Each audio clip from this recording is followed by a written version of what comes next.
Alors bonjour à tous et bienvenue sur comment reconnaître une PLL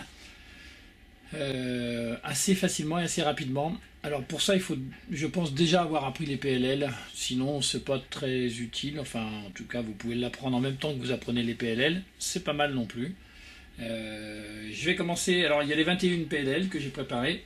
Je vais commencer avec celles que j'estime être les plus faciles à reconnaître, celles qui sont uniques on va dire. Celle qu'on ne peut pas confondre. Je vais commencer par exemple avec la PLL-Y. La PLL-Y, elle a cette particularité d'avoir un coin ici qui n'est pas fini et deux arêtes et un autre coin. Ça fait donc 3 comme ceci, voilà, et un comme ceci, vous voyez. Qu'on soit dans, alors c'est pour les reconnaître même quand ils ne sont pas par exemple alignés. Vous voyez là, elle n'est pas alignée. Quand on voit ceci par exemple, 2, 2 et 1, c'est forcément la PLLY. Il n'y a pas une autre PLL qui ressemble à ça. Voilà. Donc si vous êtes ici, vous voyez 2, 2 et 1 tout seul, c'est forcément la PLLY. Là c'est pareil, mais là on le voit parce elle est en place. Et là lorsqu'elle est comme ceci, c'est pareil, on voit 2, 2. Ça c'est forcément la PLLY. Donc vous ne pouvez pas vous tromper. La PLLY, il y en a un qui est tout seul. Si on arrive de l'autre côté, la PLLY, c'est-à-dire si on arrive comme ceci, on en voit 3, 4, 5 différents. Vous voyez, c'est un peu difficile. Si vous jetez un œil rapidement, hein, c'est une histoire de rapidité ou de tourner simplement. Si vous êtes ici, vous ne savez pas, vous faites U2 et vous voyez tout de suite que c'est Y. D'accord? Si vous avez pu anticiper et jeter un œil quand vous étiez en train de terminer et de voir ici qu'il n'y en avait qu'un, vous savez que c'est la PLLY. Mais si vous n'avez pas anticipé, quand vous êtes ici, vous pouvez faire U2 et rapidement voir que c'est la PLLY. Aussi parce que vous n'avez pas d'éléments pour repérer. Il y a bien 2-3 petits détails là qui nous permettent de savoir, mais de toute façon pour la faire, il faudra ramener cette partie-là ici ou aller vers ou tourner le cube. Donc c'est plus rapide quand même de faire U2. Donc quoi qu'il arrive, quand vous êtes ici, vous avez un doute, vous tournez et vous avez la PLLY. Voilà, c'est vraiment la plus facile à reconnaître, enfin l'une des plus faciles à reconnaître. La deuxième très facile à reconnaître, c'est la PLLT. La PLLT parce qu'elle est formée, donc la PLLT, 3 qui ne sont pas faits ici et 1 qui n'est pas fait ici. Vous avez 2 et 2 ici. Donc on le repère assez facilement en fait. Hein. On voit bien qu'il y a 2 ici, et là ça fait vraiment la forme du T en fait. Donc j'ai envie de dire c'est vraiment très facile, il faut juste s'y habituer, mais c'est vraiment l'une des plus faciles à reconnaître. On voit bien ici 2 rouges, 2 oranges par exemple. Et là après ça fait donc les 2 autres qui ne sont pas faits. C'est la seule configuration qui est comme ça, donc a priori il n'y a pas moyen de se tromper. D'autres qui sont vraiment très faciles à repérer, ce sont les PLL H et Z. Donc la Z, vous savez, c'est celle où il y a rouge et bleu qui s'inversent côte à côte. Et enfin rouge et bleu, deux couleurs qui s'inversent côte à côte. Là il se trouve que c'est rouge et bleu. Et orange et vert qui s'inversent côte à côte. Voilà. Donc même si on est dans n'importe quel autre sens, vous voyez, si on regarde, on voit bien que rouge est bleu et bleu est rouge. Et ici vert orange et orange vert. Donc dans n'importe quelle configuration, vous voyez ici là, on pourrait faire la PLL maintenant. Parce que eh bien on peut pas se tromper en fait. Sauf moi évidemment. Je recommence. Voilà. Donc qu'importe la position que vous avez, cette PLL pardon, est particulièrement facile à repérer parce que, encore une fois, là, bleu et bleu ici, rouge et rouge ensemble, enfin les couleurs s'assemblent et qu'on soit positionné n'importe comment, c'est clairement établi, ça se voit assez facilement à l'œil nu, donc normalement c'est une des plus faciles à reconnaître. Pareil pour l'autre. Sauf que là, vous savez que bleu et vert et bleu sont inversés, opposés. Donc même si on n'est pas aligné, vous voyez, on voit par exemple ça et ça et ça, hein, de cet angle de vue là, hein, on voit à peu près les 3 angles là. Et là, on sait que comme ils sont pas, vous voyez, orange-rouge n'est pas côte à côte ni à gauche ni à droite, il est forcément opposé. Hein. Si je me mets comme ça, je vois bien que c'est rouge-orange, rouge-orange, orange, c'est forcément opposé. Et je peux donc la faire de cette position-là, ou de cette position-là, ou de celle-ci, enfin peu importe. Donc on peut la faire de n'importe quelle position et c'est facile à repérer. Vraiment. Voilà, si vous suivez ces informations, normalement, si vous ne l'avez pas repéré de vous-même, ce qui était mon cas par exemple au début, hein, au début, à chaque fois, moi, j'alignais, puis je regardais pour vérifier, etc.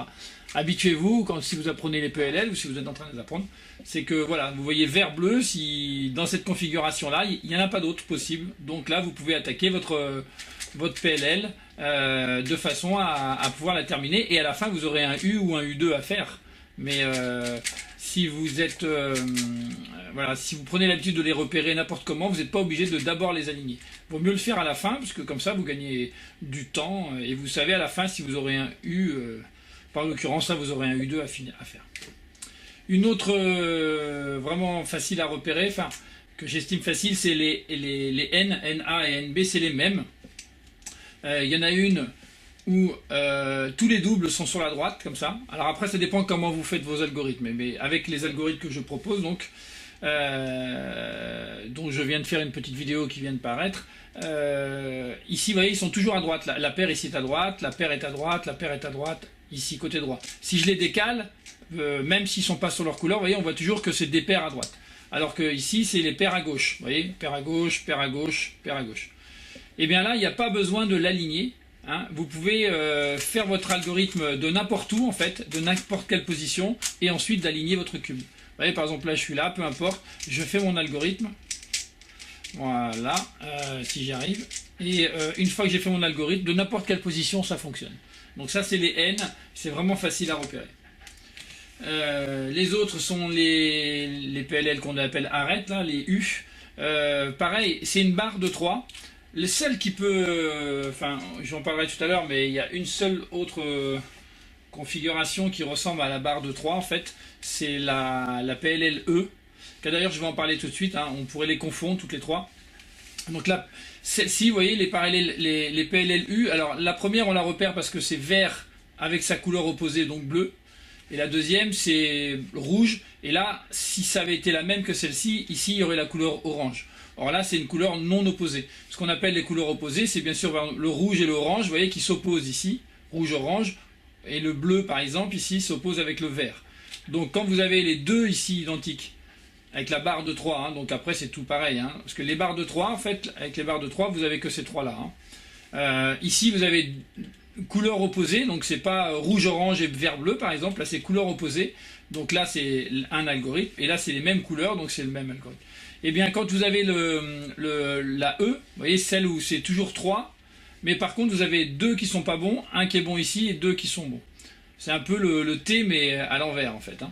Donc, enfin opposé on va dire, au miroir. Voilà. Donc là c'est les deux qui sont pas faits et les deux qui sont pas faits. Et bien vous voyez si on les met dans le désordre, vous voyez, ceux-là là on les repère facilement. Alors, je sais pas si on voit bien là, voilà. Ceux-là on les repère facilement parce que une barre de 3, puis là c'est tout de suite des couleurs 2, alors 2 ici, voilà. Là c'est 2, alors couleur opposée et couleur non opposée. Et ici, eh ben ça fait pas 2 justement. Ça fait pas les. Vous voyez, orange-orange, ça le fait pas ici. Rouge-rouge, ça le fait pas ici. Et ben ça, si vous tombez sur la barre de 3, les barres de 3, si vous regardez sur le côté, ici, par exemple, je prends cette barre de 3. Si je regarde sur le côté, je sais quel algorithme c'est et je peux le faire dans cette position. Si je suis dans cette position et je vois quel algorithme c'est, grâce à ce coup d'œil sur la droite, je sais quel algorithme je dois faire. Et si je suis dans cette position, et ben là, je vois bien que c'est aucun des deux qui me convient, c'est-à-dire aucun double couleur ici. Donc c'est forcément, je sais pas si je cadre bien du coup là, c'est forcément la PLL-E.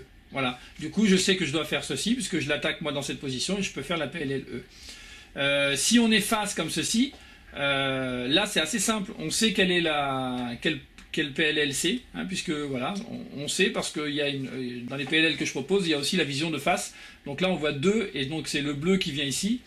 Et quand c'est en face ici, 2 rouges et on voit que c'est le rouge qui vient là. Vous voyez l'opposition, c'est que là ça vient de la gauche et là ça vient de la droite. Donc là on sait lesquels c'est. Et celle-ci, si on l'a face à nous, alors là on pourrait la confondre avec d'autres. Donc l'idéal c'est quand même de regarder s'il y a une barre de 3 et si on voit la barre de 3 rapidement, on peut la décaler. Voilà. En tout cas face à vous, elle ne peut pas ressembler à une de ces deux là. Voilà, ça c'est important pour les repérer. La PLL-E est pas forcément facile à repérer parce qu'on peut la confondre au départ. Moi je la confondais systématiquement au départ, j'étais obligé de m'aligner en fait, ce qui n'est plus le cas maintenant grâce à ce petit repérage. Cette vidéo donc continue avec les PLLJ. Alors les PLLJ pour moi sont vraiment faciles à repérer puisqu'on a une barre de 4, hein, c'est 4 qui sont bons et 4 qui sont pas bons, c'est 2 J opposés en fait, hein, si on peut imager un petit peu les choses. Hein. Donc voilà, après reste à savoir lequel est le bon et lequel est pas le bon, bah c'est relativement, enfin lequel est le bon, laquelle des deux, comment les différencier, et ben c'est relativement simple, hein, quand ça part ici dans ce sens-là, à droite, bon ben là il y en a 4 de bons comme ça, c'est les seuls aussi qui en ont 4 comme ça, et là ça part sur la gauche. Donc quand ça part sur la droite comme ceci, si je suis dans cette position-là, ben, je sais exactement que je peux attaquer ma PLLJ comme ça.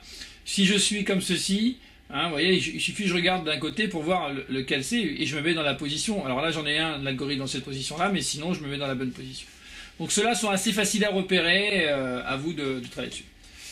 On va venir maintenant sur les PLL les plus difficiles et celles qui vont commencer à se confondre les unes les autres, surtout quand on débute. J'ai envie de parler donc des PLL coins. Alors les PLL coins, je les joins avec la PLL, c'est laquelle déjà celle-ci, c'est la V. Parce que c'est ceux qui ont 3, vous voyez, qui ont 3 qui sont vraiment, voilà, qui sont vraiment faits ensemble, là, comme ceci et comme ceci. Alors les PLL coins, ils ont cet avantage.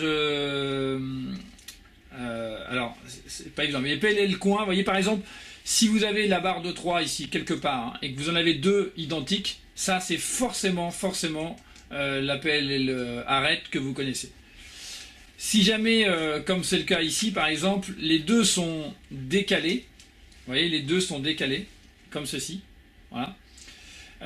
Il faut savoir que si il y a la même couleur que ici, voilà, la même couleur qu'ici, c'est forcément une PLL coin. Alors que là, si la couleur n'est pas opposée, n'est pas la même, hein, là c'est forcément en fait, le coin qui est ici, si on regarde par-dessus, pour la PLL V, quand on a la barre de 3 ici, si on regarde sur le dessus, il n'y a aucune bonne couleur qui correspond à orange-vert ici. Là, si on a, là c'est orange-vert par exemple, on a deux couleurs ici, le coin opposé est forcément mauvais. Si je me mets comme ça, et que je vois par exemple 3 et 3, là je suis en bonne position, vous voyez, mais si je suis opposé comme ceci, si j'ai pas la couleur verte ici, là, c'est forcément la PLLV. Je ne sais pas si je me suis bien fait comprendre, mais d'une façon générale, si vous les avez comme ceci, vous voyez là par exemple, je vois que les deux sont différents, ça pourrait être donc ou la PLL coin ou la PLLV. Mais comme le vert correspond à ce vert, et la couleur qui est ici est la même qu'ici, je sais que c'est cet algorithme-là de la PLL coin. Voilà. Alors que sur celui-ci, c'est une barre de 3, vous voyez, j'en ai deux identiques, je sais que c'est la PLL coin. Voilà. Par contre, celle-ci, je suis dans cette position, hein, je ne suis pas bien placé, ou même comme ça, peu importe. La couleur qui est ici ne correspond pas au 3 qui est ici. Ça, c'est forcément la PLLV. Voilà, ça c'est important de comprendre ça, vous gagnerez énormément de temps. Moi j'en ai beaucoup perdu à cause de ça, en tout cas. Ensuite on a cet algo là qui est la PLL... c'est la E. Ah, tout à l'heure j'ai dit que c'était la E, je me suis gouré là, celle qui était en forme de. Qui ressemblait avec la barre de 3, où est-ce qu'elle est là? J'ai dit une bêtise, alors j'ai dit E, mais c'était pas la E. Tout à l'heure la barre de 3 c'était la PLL F, hein, on est bien d'accord, hein, celle qui causait à la T, c'est pas la PLL E, mais bien la PLL F. C'est celle-ci la PLL E. La PLL E, donc, quand on la regarde, la PLLE, si elle est bien positionnée, c'est-à-dire comme ceci, voilà, sachez déjà que pour la réaliser, hein, on est d'accord que pour la réaliser, il faut que ce soit la couleur verte avec le vert ici, ou l'opposé, c'est-à-dire le bleu avec le bleu. Si vous la tenez dans l'autre position, c'est-à-dire qu'avec le rouge qui est opposé à une couleur qui n'est pas la même ici, ça finira pas votre algorithme, ça va remélanger le cube, enfin, ça va remélanger la face. Donc il faut bien se mettre dans une des deux positions, c'est ou celle-ci, ou celle-ci. Comment savoir? Si on est positionné comme ceci, c'est où vous êtes bien positionné ou vous êtes comme ceci, d'accord? Donc si vous êtes comme ceci, sachez que pour reconnaître, eh bien c'est cet élément-là. Là. Vous voyez, on a deux coins ici qui sont bien positionnés. Donc ça, c'est la PLL E. Voilà, ça vous ne pourrez pas vous tromper. Et dans ce cas-là, quand vous êtes dans cette position, vous n'avez pas besoin de réfléchir. Dans tous les cas, c'est la bonne position, parce que la bonne position, c'est les deux bleus avec le bleu. Si vous êtes ici, vous pouvez attaquer avec le coin qui est bon là, avec un coin qui est bon en bas à droite. Là, vous êtes dans la bonne position. Si vous êtes dans l'autre côté, c'est le point vert ici, vous êtes dans la bonne position aussi. Si on se met dans cette position-là, c'est la position la moins repérable finalement, on voit bien qu'il n'y a rien qui correspond. On sait que c'est la PLL, E, parce qu'il n'y a rien qui correspond à toutes les autres choses qu'on connaît. Donc, vous avez qu'à faire un U, en fait. L'idéal, c'est quand vous êtes dans cette position où il n'y a rien qui correspond, c'est de faire un U, en fait. Parce que ça vous place dans une position correcte, en fait. Ça vous met dans la position de, là, des deux verts. Alors, la bonne position, ça serait comme ceci. Mais là, si on est comme ceci, on est bon. Donc, si vous êtes dans une position où il n'y a rien que vous connaissez, vous faites U et vous êtes tout de suite sur la PLL E que vous pouvez réaliser. Et à la fin, il faudra faire un U. Voilà, simplement. Voilà, j'espère que j'aurai été clair sur la PLL E. Ensuite, nous avons alors toutes celles qui vont se confondre un tout petit peu, je crois. Je crois même qu'on peut les... Alors, les PLLG, les PLLG, les PLLR, les PLLR par exemple, enfin, elles sont particulièrement délicates, je trouve, moi, à repérer au départ. Qu'est-ce qu'elles ont de particulier, les PLLR? Elles ont... je vais en parler après. Je vais d'abord parler des PLLG. Les PLLG, pour moi, qu'importe les positions qu'elles ont, on les repère grâce à ça. Deux comme ça et deux phares tout de suite. Vous voyez? Ce que j'appelle des phares, c'est un peu orientation de voiture. Donc deux côte à côte et deux phares. Vous voyez, elles ont toutes ça. Deux côte à côte et ici, deux phares mais opposés. D'accord? Voilà. Donc c'est pas forcément évident comme ça à voir, mais il faut absolument... si vous êtes dans cette position, vous êtes dans la moins bonne position pour repérer, hein, comme ceci. Mais sinon, sur les côtés, vous voyez tout de suite. Deux phares, deux opposés, ou bien ici, deux phares, deux opposés. Deux phares, deux côte à côte, pardon. Et ici, deux phares, deux côte à côte. Donc en général, quand vous cherchez, vous voyez ici, là on voit deux phares, plus deux côte à côte, c'est tout de suite une PLG. C'est comme ça qu'on doit repérer les PLG. D'accord? Si... Alors après, suivant la position, suivant la position que vous tenez, par exemple moi, les deux phares ici, là, moi voilà, si je sais qu'il y a deux phares et deux là, je connais la PLG dans n'importe quelle position, ça ne change rien. Pareil ici, là je ne suis pas aligné, je sais qu'elle est avec les deux phares là, et deux côte à côte, je connais cette PLL, etc. Là c'est deux comme ça et deux comme ça, même si c'est pas aligné, c'est valable partout. Donc ça se repère très facilement une fois qu'on sait ça. Là par exemple on a la 2 et 2 opposés, voilà, je sais comment il faut que je me positionne pour le faire. Je ne suis pas obligé d'aller mettre mon orange sur l'orange ou mon bleu sur le bleu, d'accord? Je fais dans cette position-là, ça marche dans tous les cas. Pour la PLLR, c'est un peu la... Alors, vous voyez par exemple, PLLR, on a ici, alors c'est un peu compliqué, mais vous voyez, on a deux phares, enfin deux bleus aussi, et deux identiques. Mais la petite particularité, alors je vais vous montrer, hop, hop, hop, hop, c'est que sur les PLLG, les deux qui sont identiques ne sont jamais les mêmes aux deux phares. Vous voyez, deux identiques, deux phares. Deux identiques, deux phares. Deux phares ici. Voilà. Ici, nous avons deux identiques, deux phares. Ici, nous avons deux identiques, deux phares.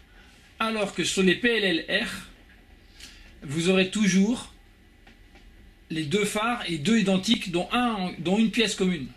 Voilà. Alors, encore une fois, c'est pas forcément facile, mais si vous repérez ça, vous serez pas mal, en fait. Parce que, une fois que vous repérez deux et deux phares, si la couleur bleue correspond aux deux phares, c'est la PLL, c'est celle de gauche, que moi je dis gauche, voilà. Si on est dans l'autre sens, vous voyez, deux pareil et deux phares, et que celle identique au phare est à droite, alors c'est la PLL du côté droit. En fait, moi c'est comme ça que je les repère. Voilà, voilà, c'est vraiment des moyens. Enfin, je trouvais que cette vidéo était intéressante parce que moi j'ai beaucoup travaillé là-dessus à un moment donné où j'en avais marre de ne pas savoir les repérer et de devoir à chaque fois aligner pour vérifier. On perd du temps à aligner, on tourne le cube après pour se mettre dans la bonne position.